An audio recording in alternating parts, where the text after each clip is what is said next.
নমস্কার, দেখছেন চার আড্ডার খবর। আমি কিশলয়। গতকাল রাখি ছিল। রাখি পূর্ণিমার দিন একটি ভিডিও ভাইরাল হয় সোশ্যাল মিডিয়ায়।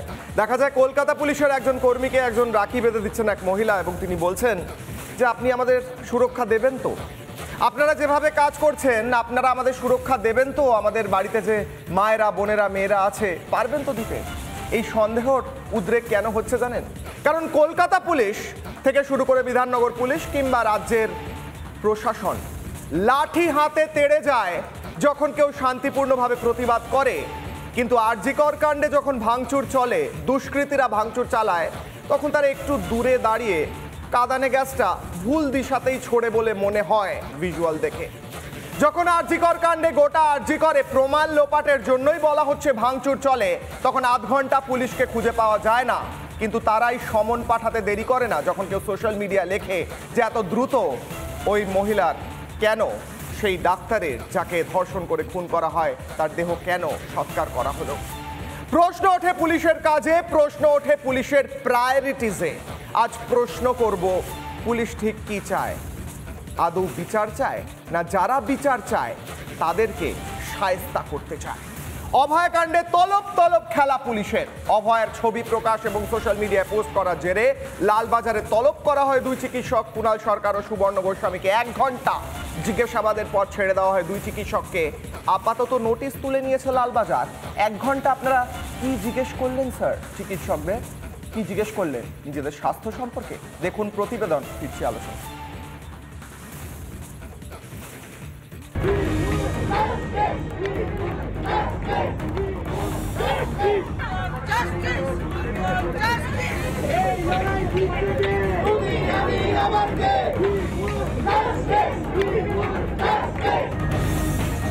অভয় ছবি প্রকাশ করা, সোশ্যাল মিডিয়ায় সরবরাহ খেসারত হিসেবে লালবাজারে হাজিরা দুই চিকিৎসক কুণাল সরকার ও সুবর্ণ গোস্বামী।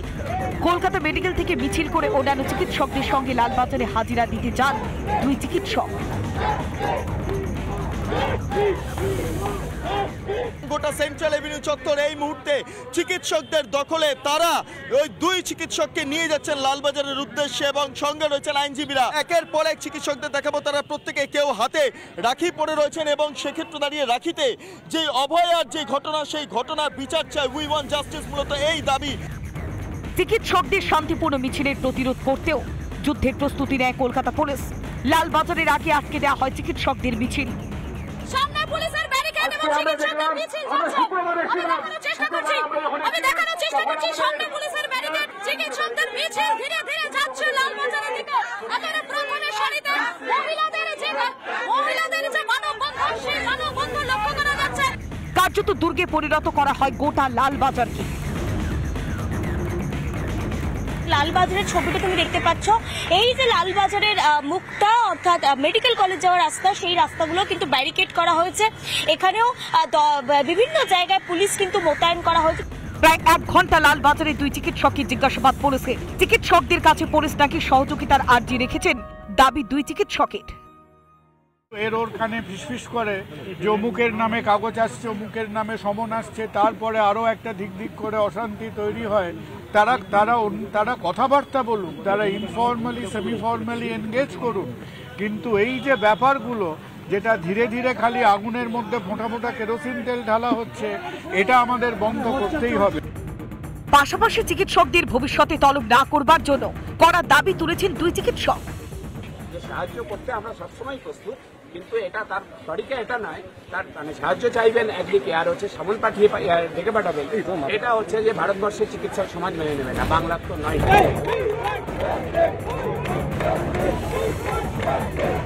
প্রতিবাদ করলেই কণ্ঠরোধের চেষ্টা, প্রতিবাদ করলেই তলব পুলিশে। তলবের ভয় দেখে অভয়াকাণ্ডের প্রতিবাদীদের মুখ বন্ধ করতে চায় প্রশাসন।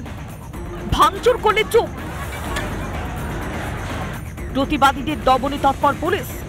বিট্টু রায়চৌধুরী, মধুকল্পিতা চৌধুরী ও পিঙ্কি অধিকারী রিপোর্ট, রিপাবলিক বাংলা। চারটার খবরে যাব আলোচনা। এই মুহূর্তে আমার সঙ্গে যারা রয়েছেন স্টুডিওতে দীপ্তিমান বাসু রয়েছেন, বিজেপি মুখপাত্র রয়েছেন রাজু ঘোষ, রাজনৈতিক কর্মী, তৃণমূলকে সমর্থন করেন, রয়েছেন সৈকত গিরি, সিপিআই নেতা। প্রথমে রাজুদার কাছে যাব। রাজুবাবু, প্রথমেই প্রশ্ন করব, আমি জাস্ট ক্লিয়ার হওয়ার জন্য প্রশ্ন করছি, আপনি কোন তৃণমূলের সমর্থনে কথা বলবেন আজকে? যারা মিছিলে হাঁটে না যারা মিছিলে হাঁটে না, যারা পোস্ট করে সমন পায় নাকি যারা পোস্ট করে না, কার হয়ে কথা বলবেন বলুন, তারপরের প্রশ্ন করছি। আমরা যে পরিবারের সাথে এই ঘটনা ঘটেছে, নির্যাতন যে পরিবারের সাথে হয়েছে, যে মেয়েটি মারা গেছে, সেই তাদের সমর্থনের কথা বলছি। এবং আমরা চাইছি আমি এবার প্রশ্নটা করি, আমি জাস্ট ক্লিয়ার করার জন্য জিজ্ঞেস করেছিলাম আপনি কার সমর্থনে কথা বলবেন। এবার প্রশ্নটা হচ্ছে যে যারা সমন পেলেন এই নির্যাতিতার নাকি নাম প্রকাশ হয়েছে বলে বিনীত গোয়েল প্রথম দিন যখন প্রেস কনফারেন্স করেছিলেন নাম প্রকাশ করেছিলেন, তারপর পরে সন্দীপ ঘোষ নবার ওনার নাম নিয়েছিলেন। বিনীত গোয়েল কবে সমন পাচ্ছেন লালবাজার থেকে? আজকে পাবেন কি? এখন হচ্ছে যে দেখুন, এখন যারা এখানে আন্দোলনগুলো করছে, এই আন্দোলনগুলো করা উচিত তো সিবিআই দপ্তরে, কারণ এই আন্দোলন যারা তদন্ত করছে সিবিআই তদন্ত করছে, কলকাতা পুলিশ তদন্ত করছে না। কিন্তু যারা এখানে বলছি, যারা লাল ঝান্ডার লোক এবং যারা গেরুয়া শিবিরের লোক, তারা ব্যানার ছাড়া তারা গিয়ে বিভিন্ন দপ্তরে গিয়ে, লালবাজারের দপ্তরে গিয়ে, বিভিন্ন হসপিটালের সামনে গিয়ে তারা গিয়ে জাস্টিস জাস্টিস করে চেল্লাচ্ছে। কেন তারা যদি সত্যি সত্যি যদি জাস্টিস চায়, তাহলে কেন সিবিআই দপ্তরে গিয়ে একবারও বলছে না?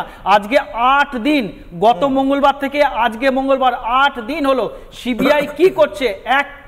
কোনো কিছু তদন্তে হয়নি। ঠিক আছে, বুঝলাম। না কলকাতা পুলিশ আবারও প্রশ্ন করছি, কলকাতা পুলিশ সমন পাচ্ছেন লালবাজার থেকে মহিলার নাম প্রকাশ করার জন্য। কলকাতা পুলিশ 12 ঘন্টার মধ্যে মূল অভিযুক্তকে ধরেছে, তদন্ত করছিল। কিন্তু সিবিআই 8 দিনের মধ্যে তদন্তটাকে কোথায় নিয়ে গেছে? মানুষের প্রশ্ন চিহ্ন হয়ে গেছে। আর সেই প্রশ্ন চিহ্নটাকে ঢাকা দেওয়ার জন্য উই ওয়ান্ট জাস্টিস করে লাল শিবির আর গেরুয়া শিবির দর্শকের মধ্যে, পাবলিকের মধ্যে মিশে গিয়ে তারা সেখানে গিয়ে লালবাজারের সামনে গিয়ে ধর্ণা দিচ্ছে, কখনো আরজি করে সামনে গিয়ে দিচ্ছে।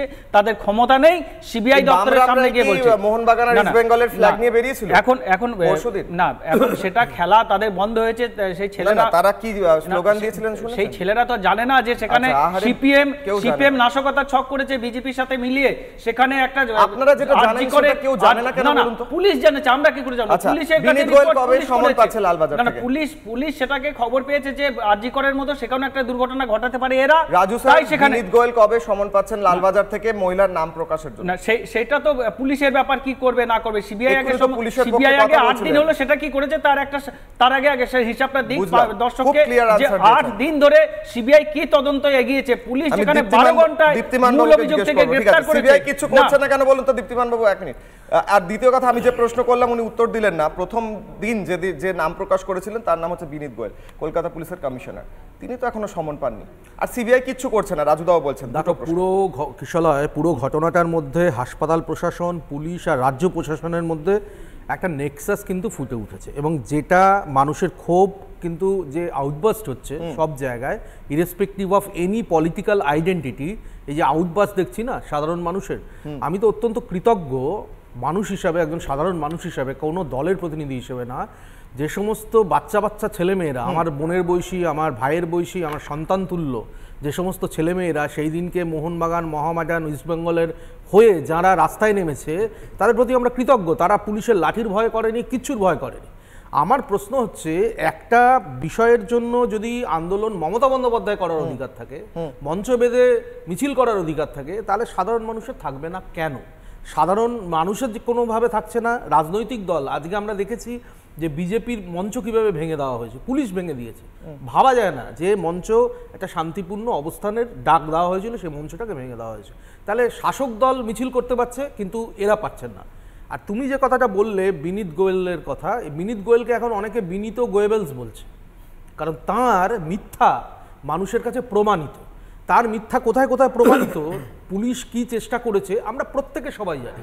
আমরা আজকের দিনে জানতে পারছি সিবিআই তদন্ত, ও বলছে না 8 দিন ধরে কিছু হচ্ছে না, এরপরে কি হতে চলেছে সেইটা ও বুঝতে পারছে না, বা তৃণমূল এখনো বুঝতে পারছে না। সিবিআই এর কাছে যে সমস্ত তথ্য এসছে, তার মধ্যে একটা তথ্য এসছে, আমি একটা তথ্য দিচ্ছি, যে একজন এসিপি পদমর্যাদার অফিসার, সে ওই বাথরুমটা ভেঙে ফেলতে বলেছিল। তারপরে সেই সময় তখনও প্রিন্সিপাল ছিল ওই ডক্টর ঘোষ, তার নির্দেশে ওই বাথরুম ভেঙে ফেলা হয়। এখন যেটা জানতে পারা যাচ্ছে যে পুরো ঘটনাটা ঘটানো হয়েছে ডক্টরস রুমে, তারপরে তাকে বাথরুমে নিয়ে এসে হত্যা করা হয়েছে, যে বাথরুমটা ভেঙে ফেলা হয়েছে, তারপরে তাকে বদল করে দেওয়া হয়েছে যাতে সেমিনার রুমে। একদম ঠিক। তো পুলিশের যে ভূমিকা, পুলিশের তদন্তের ভূমিকা, রাজ্য প্রশাসনের ভূমিকা, আজকে হাসপাতাল প্রশাসনের ভূমিকা, বলা হচ্ছে বডিটাকে রেখে 3 ঘন্টার একটা মিটিং হয়েছে, সেই মিটিংয়ে উচ্চপদস্থ যারা স্বাস্থ্য দপ্তরের ডাক্তার তাদের মধ্যে অনেকে সেখানে হাজির ছিলেন। ভাবা যায় না কি নৃশংসতা।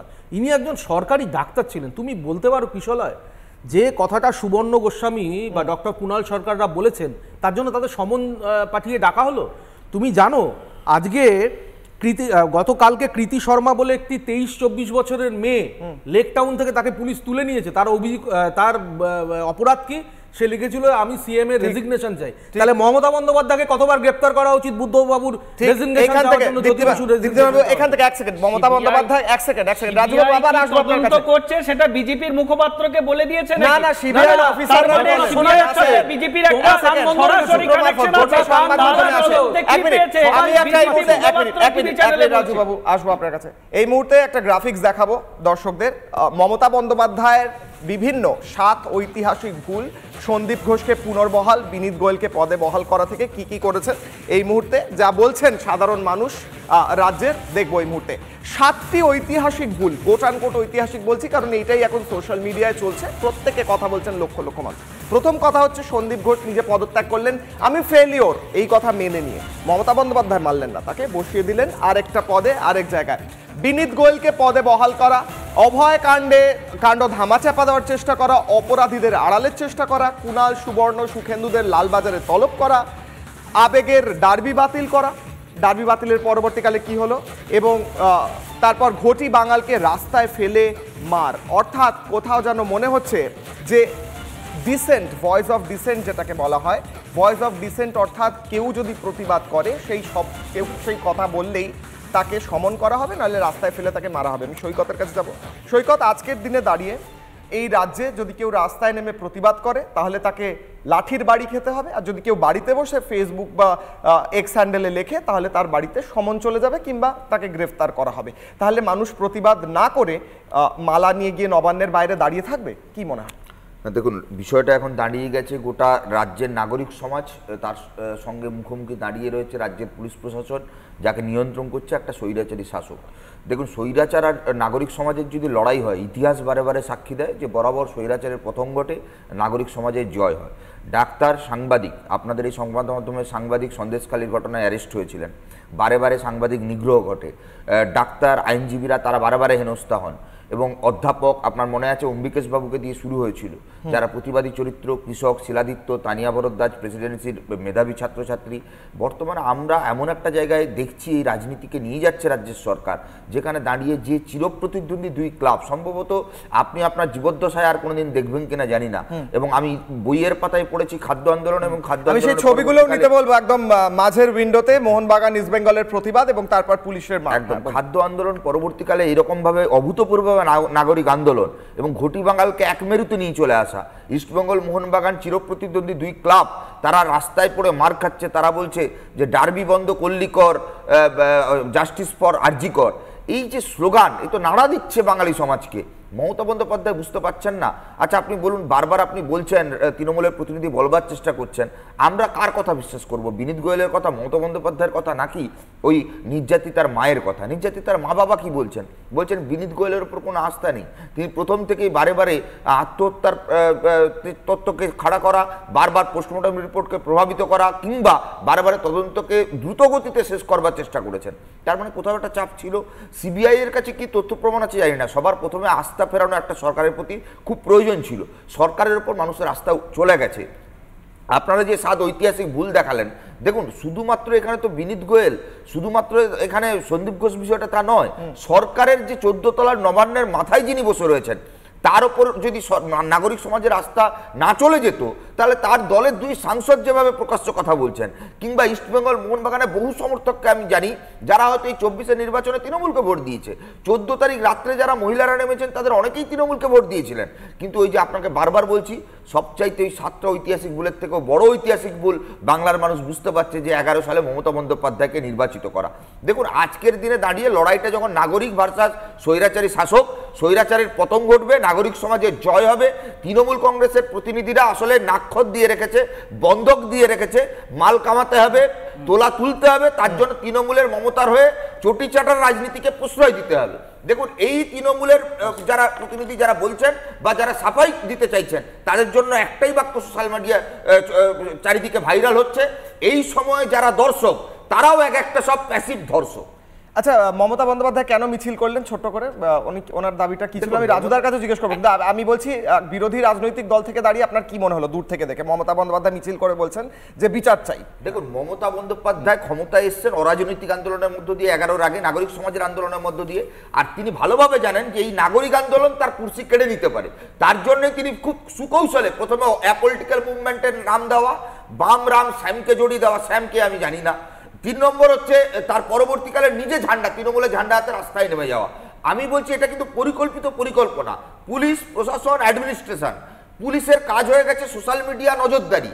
পুলিশের কাজ তদন্তকে দ্রুত গতিতে শেষ করা নয়, যারা ভাঙচুর করছে তাদের ধরা নয়, প্রতিবাদী কণ্ঠস্বরকে স্তব্ধ করা। আর তারা আড়ালে সুকৌশলে তৃণমূলে জোড়া ফুলে ঝান্ডা নিয়ে রাস্তায় নামা, রাস্তায় নেমে আসলে একটা বাহুবলী পলিটিক্সকে প্রমোট করা, যে দেখো আমার শক্তি কতটা। কিন্তু দুর্ভাগ্যের হলেও সত্যি, আমি প্রশ্ন করবো তৃণমূলের প্রতিনিধির কাছে, আপনি প্রশ্ন করলেন উনি কার পক্ষে দাঁড়িয়ে কথা বলবেন? আপনি প্রশ্নটা এটা করুন, উনি ভাইপোর পক্ষে কথা বলবেন না পিসির পক্ষে কথা বলবেন? কারণ ডায়মন্ড হারবারে কোনো মিছিল হয়নি।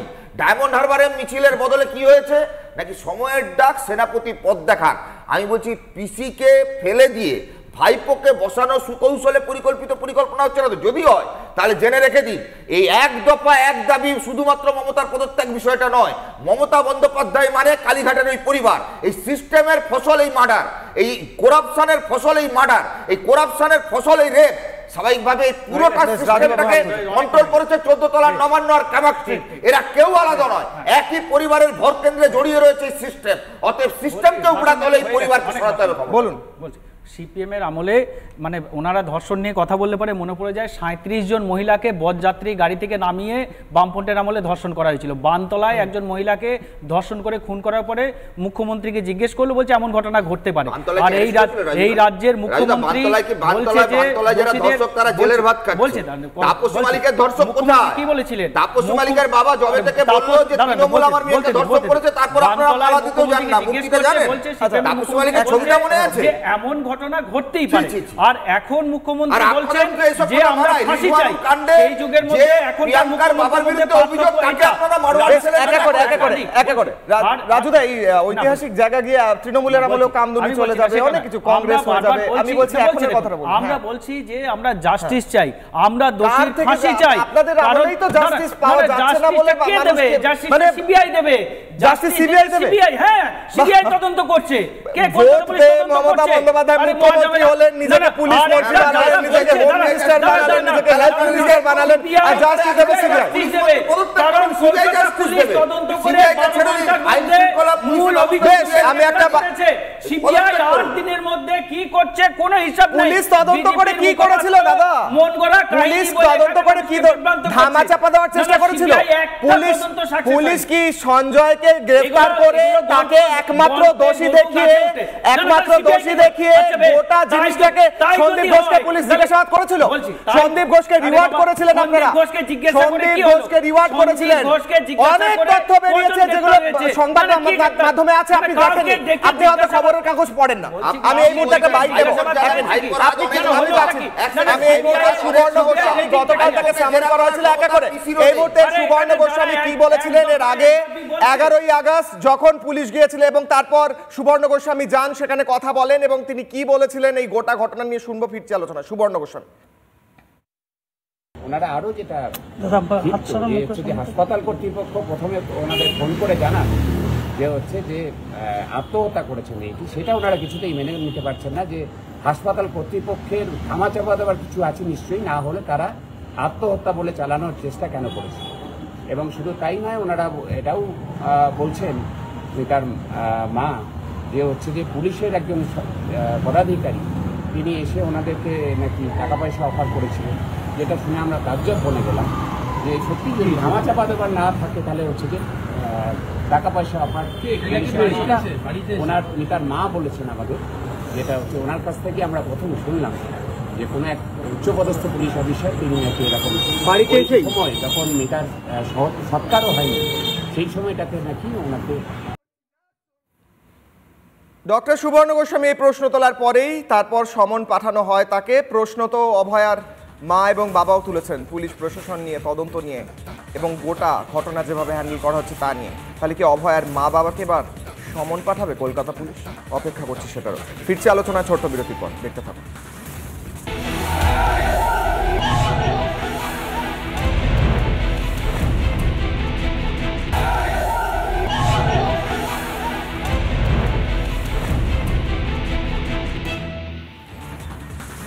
ডক্টর সুবর্ণ গোস্বামী প্রশ্ন তুললেন, সেই বাইট শোনালাম। প্রশ্ন তুলেছিলেন 11ই আগস্ট তদন্ত প্রক্রিয়া নিয়ে, সেই একই প্রশ্ন তুলছেন অভয়ার মা এবং বাবা। প্রশ্ন হচ্ছে, অভয়ার মা এবং বাবা যখন তদন্ত নিয়ে প্রশ্ন তোলেন বা প্রশাসন নিয়ে প্রশ্ন তোলেন, তাদেরও কি এবার ভয়ে ভয়ে থাকা উচিত? কলকাতা পুলিশ, বিনীত গোয়েল, আপনি, আপনার পুলিশ কি তাকেও সমন পাঠাবেন? মমতা বন্দ্যোপাধ্যায় শুনছেন তো কি বলছেন অভয়ার মা বাবা, শুনুন। ম্যাডামকে জিজ্ঞাসা করবো, ম্যাডাম কতক্ষণ আপনাকে অপেক্ষা করতে হলো ওকে দেখার জন্য? 3 থেকে 3.5 ঘন্টা। 3 থেকে 3.5 ঘন্টা। আপনি পুলিশকে বলেছিলেন দেখতে চাই? হ্যাঁ, পুলিশকে পায়ে ধরছিল। পায়ে ধরছি। আমার মেয়ে যে অবস্থায় আছে ওই অবস্থাতেই আমি একবার মুখ দেখতে চাই। না, ওখানে তদন্ত চলছে, তদন্ত চলুক, আপনারা তো রয়েছেন, আমি টাচ করব না, আমি জাস্ট একবার মেয়ের মুখটা দেখব। তাও বলছে যেতে দেওয়া যাবে না। ডিপার্টমেন্টের লোক যদি জড়িত না, তাহলে আমাদের সঙ্গে কথা বলছে না কেন? আমাদের সহযোগিতা করছে না, তাহলে আমাদের সহযোগিতা করেনি। কি করে বাইরের একটা লোক এসে জানবে যে না না আজ পর্যন্ত নয়। আমাদের একটা সহানুভূতি জানানোর একটা বিষয় তারা মনে করছে না। সে সময় নামটাও বলেনি না, অ্যাসিস্ট্যান্ট সুপার? না, নাম শুধু পরিচয় দিয়ে অ্যাসিস্ট্যান্ট সুপার। প্রথমে হসপিটাল থেকেই ফোন করা হয়েছিল যে আমরা আরজিকর হসপিটাল থেকে বলছি, আপনার মেয়ে অসুস্থ। তো তখন এটুকু বলে লাইন কেটে দিয়েছেন। তারপর তখন আমি ফোন করি যে আমার মেয়ের কি হয়েছে, আমার মেয়ের কি হয়েছে। তো উনি বলেন, আমি তো ডক্টর নই, ডক্টরের কাছে নিয়ে যাচ্ছি, ডক্টরই বলবেন কি হয়েছে, আপনারা আসুন। তখন আমরা এসে আমাদের ড্রাইভারকে নিয়ে যখন যাচ্ছি, তখন উনি বললেন, আবার ফোন করলাম, তখন উনি বললেন, আপনারা কি আসছেন? আমি মানে উনি কে ছিলেন? আমি অ্যাসিস্ট্যান্ট সুপার বলছি, আপনার মেয়ে সুইসাইড করেছে। চাদর দিয়ে মোড়ানো ছিল, হাতটা এরকম ভাঙা ছিল, এখানে চোখ দিয়ে রক্ত পড়ছিল, মুখ দিয়ে রক্ত পড়ছিল। সেমিনার হলেই দেখেছি আমরা মেয়েকে। না, আমি বলেছি আমার মেয়ের এই অবস্থা দেখে কেউ বলবে না সুইসাইড করেছে, মানে তাকে দেখলেই বোঝা যাচ্ছে কেউ তাকে খুন করে ফেলেছে। তখন তো আমি বলেছি আমার মেয়েটাকে অনেক কষ্ট করে ডাক্তার বানিয়েছিলাম, এরা আমার মেয়েকে খুন করে ফেলেছে। প্রশ্ন হচ্ছে, কি, কে, কেন, কার নির্দেশে, কি উদ্দেশ্যে মা বাবাকে এই ভুল তথ্য দিলেন এবং মা বাবাকে এমনকি তার মেয়ের কাছেও যেতে দিলেন না? ওই 2 ঘন্টা 3 ঘন্টা কি চলছিল, আসবো আলোচনায়। বিজেপি মুখপাত্র হিসেবে বিজেপির স্ট্যান্ড খুব ক্লিয়ার প্রথম দিন থেকে। আপনাকে আমি আরও একবার ক্লিয়ার করতে বলবো, আজকে দাঁড়িয়ে দেখছি অভয়ের মা এবং বাবাও প্রশ্ন তুলছেন তদন্ত নিয়ে, আপনারাও প্রশ্ন তুলেছেন। এবার কি অভয়ের মা বাবাকে সমন পাঠানো হবে? আমি রাজুদার কাছে যাওয়ার আগে আপনাকে একবার প্রশ্ন করছি। দেখো কিশলয়, অনেকগুলো প্রশ্ন উঠছিল, বলছিল না যে সিবিআইকে দিয়ে দিয়েছি, এবার সিবিআইয়ের যা দায়িত্ব, এবার সিবিআই হলো কেন? দেখো, এই ঘটনাটা একটা সাধারণ ধর্ষণ এবং খুনের কিন্তু মামলা নয়, এর সঙ্গে একটা বৃহত্তর র্যাকেট জড়িয়ে আছে, বৃহত্তর একটা অর্থনৈতিক ইন্টারেস্ট জড়িয়ে আছে। এটা কিন্তু পরতে পরতে আস্তে আস্তে ক্লিয়ার হচ্ছে, এবং কোর্ট যে সিবিআই দিয়েছে তার পিছনে এই কারণটাই লুকিয়ে আছে। আরেকটা জিনিস আমি বলবো, যতগুলো এই যে প্লেস অফ অকারেন্স, যে হসপিটালে এই ঘটনাটা ঘটেছে সেই জায়গায় পোস্টমর্টেম করা, এটাই তো আইন বিরুদ্ধ। এক্স্যাক্টলি, সন্দীপ ঘোষ তখন প্রিন্সিপাল রয়েছেন, এবং যার উপর বড় কোশ্চেন রয়েছে, এবং রাতারাতি পোস্টমর্টেম করে দেহ জ্বালিয়ে দেওয়া হলো। এক্স্যাক্টলি তাই, এবং সেইখানে বলা হচ্ছে যে বাবা মার সিগনেচার নেওয়া হয়েছে। বাবা মার কি ওই পজিশনে এই জায়গায় মাথা ঠিক রাখা সম্ভব? বাবা মা বলেছেন আমরা কোথায় সই করেছি আমরা জানি না। প্রথম দিকে তোমরা যদি বাইট দেখাতে পারো তাহলে দেখবে যে আমরা কোথায় কোথায় আমাদের সই করানো হয়েছে আমরা জানি না। তার বডিটাকে এইভাবে ডিসপোজ করিয়ে দেওয়ার অর্থটা কি? এইটাকে তো প্রিজার্ভ করলে আজকের দিনে আমাদের পোস্টমর্টেমের যেটা নিয়ে বিতর্ক উঠেছিল, এখন সুবর্ণ গোস্বামীরা যে কথাগুলো বলছেন, সিবিআই তদন্তের পরে যে কথাগুলো বলা হয়েছিল প্রথমে, যে সুবর্ণ গোস্বামীরা মিথ্যা কথা বলেছেন যে পোস্টমর্টেমের রিপোর্ট নিয়ে, কিন্তু সিবিআই তদন্ত ঘোষণা হওয়ার পর যে পোস্টমর্টেম রিপোর্ট সামনে এসেছে তাতে পরিষ্কার বোঝা যাচ্ছে যে সুবর্ণ গোস্বামীরা সঠিক কথাই বলছিলেন, যে যে বিষয়গুলো পোস্টমর্টেমে বলছিলেন। এখন এই যে আমাদের প্রশ্ন সব থেকে বিজেপির একটা জিনিসই প্রশ্ন যে আমাদের এই যে এই নারকীয় ঘটনা, এই ঘটনাটাকে ঢাকার চেষ্টা করা হচ্ছে কেন? কেন প্রশাসনের সদিচ্ছা দেখা যাচ্ছে না এই ঘটনাটার পুরো র্যাপারটাকে খুলে দেওয়ার জন্য? কেন মুখ্যমন্ত্রী নিজে চেষ্টা করছেন? মুখ্যমন্ত্রী টাকার কথা বলেছেন, বাড়ি গিয়ে টাকার কথা বলেছেন, তার মা বাবা সম্পূর্ণভাবে টিভি চ্যানেলের কাছে বলেছে। এটা একটা ভয়ঙ্কর ব্যাপার, ভয়ঙ্কর। 10 লাখ টাকা দেওয়ার কথা বলেছেন, তারা এই ধরনের কথাগুলো বলছেন। বললেন মেয়েকে তো আর ফিরিয়ে আনা যাবে না, 10 লাখ টাকা তো আমরা দিতেই পারি, সেটা শোনাবো একটু পরে। আমি আরেকটা অ্যাড করব। দেখো গত পরশুদিন সুকেন্দু শেখর রায় একটা মন্তব্য করেছিলেন, তার বদলে লালবাজার থেকে তাকে সমন পাঠানো হয়েছে। সব থেকে মজার ব্যাপার হচ্ছে সুকেন্দু শেখর রায় ওই বক্তব্যে অটল থাকার পর এই মন্ত্রিসভার দ্বিতীয় ব্যক্তি ফিরহাদ হাকিম একটা ইন্টারেস্টিং মন্তব্য করেছেন। উনি বলেছেন, উনি কিন্তু বলেননি যে সুকেন্দু শেখর রায় যেটা বলছেন সেটা ঠিক নয়। উনি বলেছেন যে দলে থাকতে গেলে দলের শৃঙ্খলা মেনে চলতে হবে। কোথাও না কোথাও ববি হাকিমও ওই বক্তব্যের সঙ্গে সহমত বলে এই ধরনের কথা বলতে পারলেন। তারা কেউ ডিনাই করতে পারেননি। মদন মিত্র থেকে কুণাল ঘোষ থেকে আরম্ভ করে তারা কিন্তু সুকেন্দু শেখর রায়ের বক্তব্যকে ডিনাই করেননি। তারা বলছেন শৃঙ্খলা আমাদের মেনে চলা। ঠিক, আপনি দুটো কথা বললেন, পোস্টমর্টেম রিপোর্ট এবং মমতা বন্দ্যোপাধ্যায়ের বক্তব্য। ওই দুটো দেখিয়ে আমি রাজুদার কাছে আসবো। এই মুহূর্তে পোস্টমর্টেম রিপোর্টে কি কি উঠে এসেছিল পয়েন্টস সেগুলো দেখাবো এই মুহূর্তে গ্রাফিক্সের মাধ্যমে। পোস্টমর্টেম রিপোর্ট, ভয়ঙ্কর তথ্য উঠে আসে। প্রথমে উঠে আসে অভয়ের ময়নাতদন্তের রিপোর্টে নৃশংস অত্যাচার করে খুন করা হয়, সেই অত্যাচারের যে সিমটমস সেগুলো উঠে আসে। শ্বাসরোধের ফলে মৃত্যু হয় সেই কথা উঠে আসে, অর্থাৎ তার নয় গলা টিপে দেওয়া হয়, নয় কিছুভাবে মুখ চাপা দেওয়া হয়, শ্বাসরোধ করা হয় এবং মৃত্যু হয়। অভয়ের ফুসফুসে রক্তক্ষরণ হয়, লাংসের ভেতর ব্লাড পাওয়া যায়, যৌন অত্যাচারের স্পষ্ট প্রমাণ পাওয়া যায়। অর্থাৎ যারা ফোন করেছিলেন, যাদের নির্দেশে প্রথমেই যেটা সুইসাইড, দেখুন যৌনাঙ্গে গভীর ক্ষত পাওয়া যায়। আর কি পাওয়া যায়? অভয়কে ধর্ষণের স্পষ্ট চিহ্ন উল্লেখ করা হয়েছে পোস্টমর্টেম রিপোর্টে, এবং তারই সঙ্গে সঙ্গে বারবার যে কথা উঠে এসেছে ধর্ষণ করে খুন, সেই কথা উঠে এসেছে পোস্টমর্টেম রিপোর্টে। আঠালো তরল পাওয়া যায় এবং সেই 150 গ্রাম হোয়াইটিশ ফ্লুইড। পাকস্থলিতে 185 গ্রাম খাদ্য পাওয়া যায় অভয়ের, অর্থাৎ খানিকক্ষণ আগে সে হয়তো খাদ্য গ্রহণ করেছিল, ডিনার করেছিল। এটা হলো পোস্টমর্টেম রিপোর্ট। এরপরে মমতা বন্দ্যোপাধ্যায় কিছুদিন আগে যে কথা উঠে এলো, তিনি একটা খুব ভালো মন্তব্য করেছেন, হেল্প করার চেষ্টা করেছেন অভয়ের পরিবারকে, যেটা অভয়ের পরিবার নস্যাৎ করেছেন। বললেন আমরা জাস্টিস চাই, ওই মেয়েটিকে ফিরিয়ে আনতে পারবো না, 10 লাখ টাকা তো দিতেই পারি। দেখুন কি বলেছিলেন মমতা বন্দ্যোপাধ্যায়, ফিরছে আলোচনায়, দেখুন। আমি এটাও বলেছিলাম যে দেখুন আমাদের একটা কর্তব্য আছে, মেয়েটি তো আর ফিরে আসবে না, ওর নামে যদি আপনারা কিছু করতে চান করতে পারেন, যা টাকা লাগবে আমি দেব। একটা কম্পেনসেশন, যারা বলছেন কম্পেনসেশন দেওয়ার কথা তাদের বলে রাখি, এটা আমার বলা আছে। হ্যাঁ, আমরা 10 লক্ষ টাকা তো দিতেই পারি পরিবারকে, কিন্তু ওর মা যেটা আমায় বলেছে, I must be very clear যে আগে মেয়ের বিচার হোক, তারপরে আপনাকে বলবো। নির্যাতিতার ফাঁসি হোক, নির্যাতিতার ফাঁসি হোক, নির্যাতিতার বিরুদ্ধে যে অত্যাচার করেছে তার ফাঁসি হোক। নির্যাতিতার না, সরি, এটা আমার মুখ দিয়ে ভুল বেরিয়েছে, আমি উইথড্র করছি। এটা আমার শোনা কথা।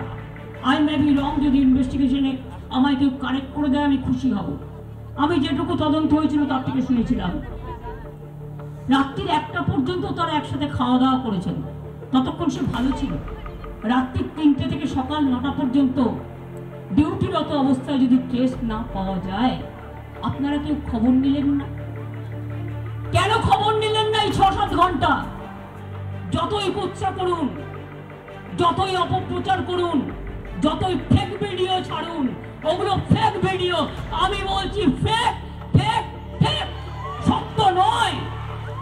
যেগুলো সত্য আমার মানতে কোনো অসুবিধে নেই, এগুলো তৈরি করা ভিডিও।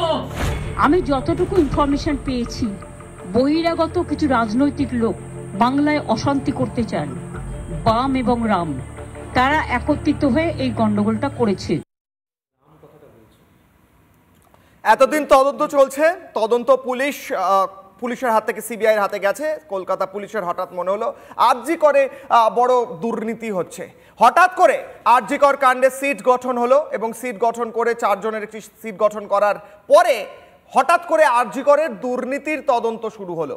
সন্দীপ ঘোষকে যখন জিজ্ঞাসাবাদ চলছে তখন হঠাৎ করে কলকাতা পুলিশের মনে হলো আরজি করে দুর্নীতি। এবং এই মুহূর্তে আলোচনায় ফিরবো, রাজুদার কাছে যাব সরাসরি। রাজুদা, না এক মিনিট প্রশ্ন কর। আচ্ছা বলুন তো আমি কি প্রশ্ন করতে যাচ্ছি? আমি বলছি যে 10 লক্ষ টাকার যে কথাটা বলছেন, আমি একটা ছোট্ট উত্তর দিয়ে দিই, তারপর আপনি যা প্রশ্ন করবেন সেই উত্তরটা। 10 লক্ষ টাকার কথা উত্তর দেবেন, তার আগে আমি প্রশ্ন করছি একটা, শুনুন। আমার প্রশ্ন হচ্ছে, এই মুহূর্তে দাঁড়িয়ে কলকাতা পুলিশ যে সিট গঠন করলো, সেই সিটে 4 জনকে বসালো।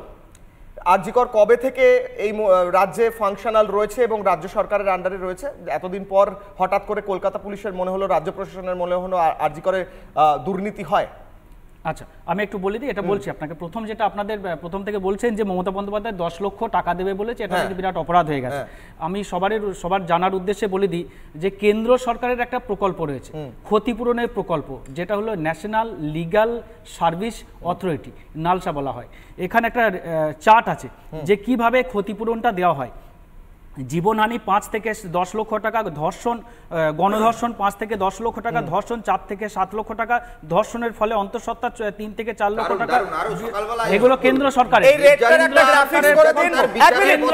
আমি পিসিআর কে বলবো, এই যে রেট রাজুদা দেখাচ্ছেন, এই রেটের একটা গ্রাফিক্স হোক, একটা মেনু চার্ট হোক। এক মিনিট রাজু বাবু, এক মিনিট সৈকত বাবু, এক মিনিট আমি বলছি, উত্তর দিচ্ছি।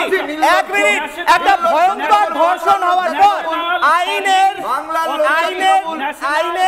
পাতা দেখে আপনি রেড কার্ড এবং মেনু কার্ড বার করেছেন।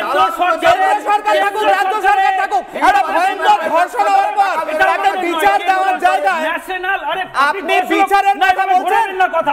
মুখ্যমন্ত্রী মমতা বন্দ্যোপাধ্যায়, পুলিশ মন্ত্রী মমতা বন্দ্যোপাধ্যায়ের বিরুদ্ধে মিছিল করছেন। রাজু বাবু, এক মিনিট, শুনুন আমার কথা। ক্ষতিপূরণ দেবেন, চুপচাপ দেবেন। আপনি কি দেখাচ্ছেন মিডিয়াকে যে আপনি 10 লাখ টাকা দিচ্ছেন? এক মিনিট, প্রকল্প সেটাকে দিয়েছে তাই বলছে, এটা কেন্দ্র সরকারের প্রকল্পতে আছে। 10 লক্ষ টাকা ক্ষতিপূরণ পাবে, সেটা কেন বলবে না? দেবে, কিন্তু ক্যামেরার সামনে দাঁড়িয়ে নিজের বুক ঠুকে ক্ষতিপূরণ তো দিতেই পারি বলে কেন বলেছে? অপমান করছেন আপনারা। না না, শুভেন্দু লজ্জা হওয়া উচিত, ক্ষতিপূরণ দেয়নি। লজ্জা হওয়া উচিত, কেন বলেছে? লজ্জা হওয়া উচিত। ক্ষতিপূরণ দিন। আপনি রাস্তায় মুখ্যমন্ত্রী মমতা বন্দ্যোপাধ্যায়, পুলিশ মন্ত্রী মমতা বন্দ্যোপাধ্যায়ের বিরুদ্ধে যখন মিছিল করছিলেন এবং বিচার চাইছিলেন, তখন এই রেড কার্ড বার করে আপনারা দেখাতে চাইছেন যে সরকার এই ধর্ষণ হওয়ার পর সরকার বড় বড় কাজ করছে। হ্যাঁ, নিজের বুক ঠুকছেন, নিজের পিঠ চাপড়াচ্ছেন। লজ্জা হওয়া উচিত। যারা প্রতিবাদ করছে তাদের পিঠে লাঠি মেরে আপনারা 10 লাখ টাকা দিয়ে দেখানোর চেষ্টা করছেন আপনারা বড় বড় কাজ করছেন। সৈকত বলুন। হ্যাঁ, আমি বলছি রাঁচির ঠিকানা দিয়ে দিন তৃণমূলের লোকেদের। বাংলায় এখানে রাখা যাবে না। রাঁচিতে একটা বিখ্যাত জায়গা আছে, ওখানে সব সেল খুলতে হবে। আমি বলছি এক দুই, মহিলা মুখ্যমন্ত্রীর রাজ্য, মহিলা মুখ্যমন্ত্রী। আচ্ছা ঠিক আছে, ভালো, কেন্দ্রীয় সরকারকে অনুরোধ করবে একটা প্রকল্প চালু করতে, রাঁচিতে পুরো তৃণমূলটাকে পাঠিয়ে দিতে। আমি যেটা বলি সেটা হচ্ছে দুটো বিষয়। এক, মহিলা মুখ্যমন্ত্রী, তার মহিলা মুখ্যমন্ত্রী পরিচালিত, মহিলা দলনেত্রী পরিচালিত একটা রাজনৈতিক দল, তার ভূমিকা কি?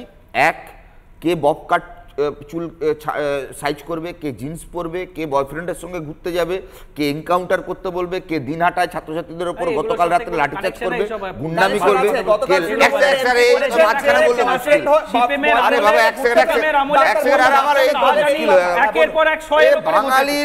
আমি বলি 200 বছরেও আমি একটা সন্ন্যাসীদের, আনন্দমার্গের সন্ন্যাসীদের 17 জন 15 জন পুরুষ সন্ন্যাসী, 2 জন মহিলা সন্ন্যাসীদের গণহত্যা করেছিল। আরে সেই সিপিএম কথা বলছে। আরে আমাদের নয়, কেন্দ্র সরকারের। কেন্দ্র সরকার আরে বিজেপি বলুন, আরে বিজেপি বের করে দেখাচ্ছেন মেনু কার্ড। উত্তর দিন, বিজেপি উত্তর দিন কেন বার করেছে? বিজেপি কেন বার করেছে? মেনু কার্ড তারা বার করেছে। আমরা তার প্রকল্প না না, তার দিচ্ছে এটা। না না, এখানে প্রকল্পটা এটা তাদের কেন্দ্র সরকারের প্রকল্প। আরে আপনি লাইন আসুন, আপনি যে লাইনে কথা বলছেন অদ্ভুত পাগলের মতন। আমি বলছি পরিষ্কার, মহিলা মুখ্যমন্ত্রী, মহিলা দলনেত্রী পরিচালিত একটা দল, তার মহিলাদের পোশাক নিয়ে প্রশ্ন করছে। আপনার শুরু হয়েছে পার্ক স্ট্রিট খদ্দেরদের সঙ্গে গন্ডগোল, তারপর কাটোয়া বানানো ঘটনা, হাঁসখালিতে মেয়েটি লাফাপে আসছিল, প্রেগনেন্ট ছিল।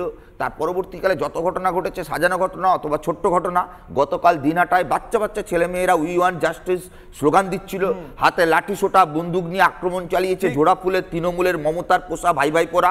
আপনার যদি নজরে থাকে ল্যাব এই আপনার সেমিনার রুম ভাঙচুর করবার জন্য যারা গেছিল তারাও সব এলাকায় তৃণমূলের কাউন্সিলরদের ঘনিষ্ঠ। আপনি যদি খোঁজ নেন, মমতা বন্দ্যোপাধ্যায় জোড়াফুল নিয়ে মিছিল করছেন, মঞ্চের পেছনে অভিনেতা অভিনেত্রীরা ফিকফিক করে হাসছেন, যারা 72 ঘন্টা আগে এলাকায় এলাকায় নাকি প্রতিবাদের একদম ঢেউ তুলে দিয়েছিলেন। আজকে এই রাজুবাবুরা যারা মিডিয়াতে বসছেন তারা রেড চার্ট শোনাচ্ছেন। আমি বলছি এটা হচ্ছে নাকি? এই রাজ্য জুড়ে তৃণমূল নামক এই দলটা গোটা বাঙালির মহিলা সমাজ, নারী সমাজকে অপমান করছে। এদের সামাজিকভাবে রাজনৈতিকভাবে উৎখাত করতে হবে, এছাড়া আর কোনো বিকল্প পথ নেই। কেন্দ্র সরকার বার করেছে। ঠিক আছে, এটা উত্তর দিচ্ছি। আপনারা কি এক মিনিট আমি বিজেপির মুখপাত্র হিসেবে একটা কথা বলুন, এই যে ক্ষতিপূরণ, এইটা কি একটা ধর্ষণ হওয়ার পর রেড কার্ড বার করে মিডিয়ায় দেখানোর জন্য বার করেছিলেন, না বাড়ির লোকের সাহায্যের জন্য চুপচাপ তাদেরকে দেওয়ার জন্য বার করেছেন? মুখ্যমন্ত্রীর ভাষা হচ্ছে মেয়েটি তো আর ফিরে আসবে না, 10 লাখ টাকা তো দিতেই পারি, এটা হচ্ছে ভাষা। এইভাবে কি ব্যবহার করার জন্য এই রেড কার্ড বার করা হয়েছিল? কেন্দ্রীয় সরকার উপর দোষ দিচ্ছেন। যে বাংলার সমাজে একটা নতুন কথা চালু হয়েছে যে নির্লজ্জতা আর অজ্ঞানতা না থাকলে টিএমসি সমর্থক হওয়া যায় না। রাজু যে কণ্ঠস্বরে কথা বলছে এটা ওই বক্তব্যটাকেই প্রমাণ করছে। আজকের দিনে বিষয় হচ্ছে না 1 মিনিট আমাকে কথা বলতে দিতে হবে। মমতা বন্দ্যোপাধ্যায় এটা যদি প্রশাসনিক চেয়ারে বসে নবান্নে বসে ঘোষণা করতেন তাতে কোনো সমস্যা ছিল না, কারণ তিনি সেখানে মুখ্যমন্ত্রী কেন্দ্রীয় প্রকল্প, নিজের প্রকল্প নানা কিছু ঘোষণা করতে পারেন। কিন্তু তিনি বলছেন রাজনৈতিক সভাতে দাঁড়িয়ে এই কথাটা বলাটাই হচ্ছে প্রশাসনিক যে বক্তব্য বা প্রশাসনিক যে ক্ষমতা তার বিরুদ্ধে অবিচার করা।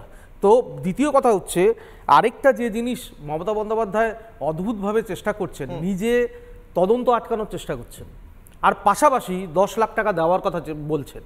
আরেকটা জিনিস আমি বলবো, তোমরাই তোমাদের বক্তব্য শোনালে 1 মিনিটে বলবো যে তোমরা তোমাদের বক্তব্য শোনানোর চেষ্টা করলেন। মমতা বন্দ্যোপাধ্যায় বারবার, আমি এইটার সাংঘাতিকভাবে প্রতিবাদ করছি, বারবার তিনি বলছেন রাম আর বাম মিলে এই জিনিসটা করছে। তিনি ভগবান পুরুষোত্তম শ্রী রামচন্দ্রকে অপমান করছেন রাম শব্দটা উচ্চারণ করে। না রাম শব্দ উচ্চারণ উনি করতে পারেন না। কোটি কোটি মানুষের আরাধ্য দেবতা সেই রামচন্দ্রকে রাম বলে উল্লেখ করে তিনি মানুষের ভাবাবেগকে বিশ্বাস করেন না। রাজুদা আমি জানি না কি অসম্মান করছেন মুখ্যমন্ত্রীকে, এর বিরুদ্ধে মামলা উত্তরটা কই?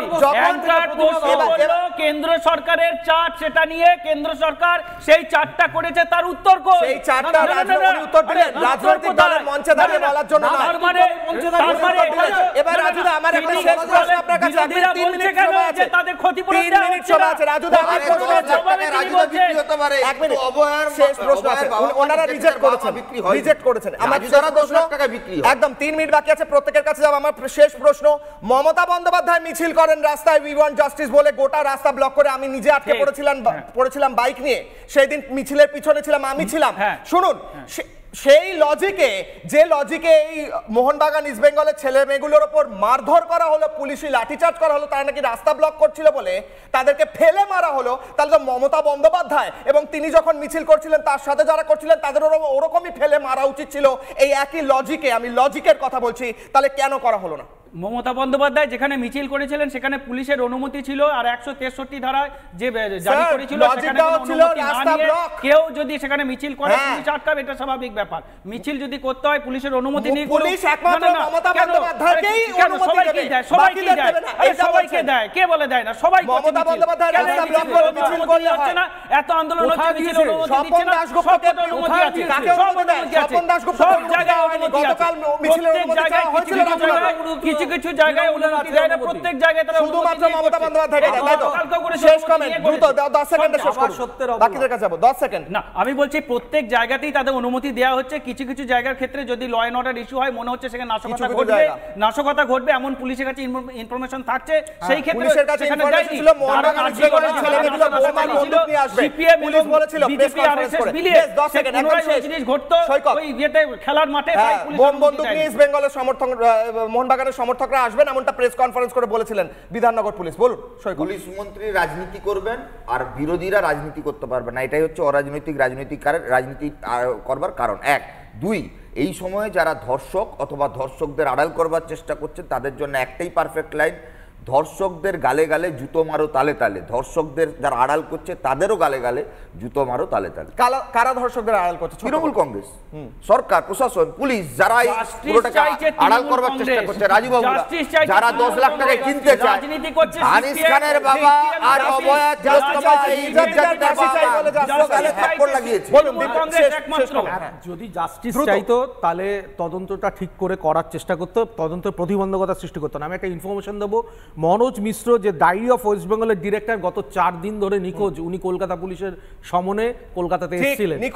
আমরা ভয় পাচ্ছি এই যে প্রতিবাদী মুখগুলো যে কোনো স্তরে প্রতিবাদ করছে, এই প্রতিবাদী মুখগুলো কালকে আমিও নিখোঁজ হয়ে যেতে পারি। আমি আশঙ্কা প্রকাশ করছি এই টিভি ক্যামেরায় বসে, আমরা যারা প্রতিবাদ করছি আমরা সবাই এই 6 স্টেটে কেউ নিরাপদ নয়। ঠিক আছে, বেশ, একদম শেষ সময় শেষ, কিন্তু আমি যে কথা বলে শেষ করার চেষ্টা করব আজকে কলকাতা পুলিশ এবং রাজ্য পুলিশকে আমার একটা হাত জোড় করে অনুরোধ। স্যার, আপনাদের কাছে আমার অনুরোধ, আপনারা যখন বাইক ধরেন এবং স্কুটির যারা চালাচ্ছে তাদের তেড়ে যান, ওটা আপনাদের কাজ স্যার, আপনারা করছেন, থ্যাংক ইউ।